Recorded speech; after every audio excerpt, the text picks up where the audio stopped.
உன்னை மனசார சாப்பிட்டியாடா எங்கடா இருக்க அப்படின்ட்டு கேட்குற ஒரே ஜீவன் அம்மா தான். நான் எதுக்கு அம்மா பற்றி சொல்கிறேன்னா, செம்ம சோகமாக இருந்தேன். ஆனால் அந்த சோகத்தை வந்து நான் வெளில காட்டிக்கல. கரெக்டாக எங்கள் அம்மா என்னை பார்த்து கேட்குறாங்க, என்னடா ஒரு மாதிரி இருக்கிற அப்படின்ட்டு. இல்லையே, அதெல்லாம் ஒன்றும் இல்லை, அதெல்லாம் ஒன்றும் இல்லை அப்படின்ட்டு. டேய், உன்னை பற்றி எனக்கு தெரியாதா, சொல்லு, என்ன விஷயம் சொல்லு அப்படின்ட்டு கேட்குறாங்க.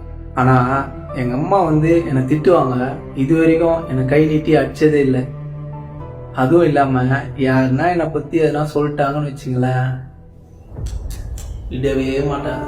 டேய் குளிச்சிட்டு வா. சரி சரி. இட்லி சட்னி வச்சிருக்கேன், குளிச்சிட்டு சீக்கிரம் வா.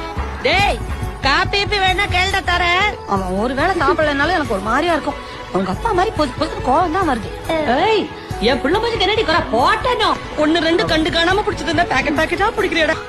தோசை உள்ள வச்சிருக்கேன், எடுத்து போய் சாப்பிடு. என்ன ஒரு மாதிரியா இருக்க, உடம்பு சரியா? என்னடா அது, ரத்தம் வர்ற அளவுக்கு அடிபட்டிருக்கேடா, அது கூட தெரியலையடா. சாப்பிட்டியடா அது? என் பிள்ளை தங்கம், அவன் தப்பே பண்ணிருக்க மாட்டான் இல்லடா. நீ எதுக்கு பயப்படுற? நீ ஒரு தப்பும் பண்ணல.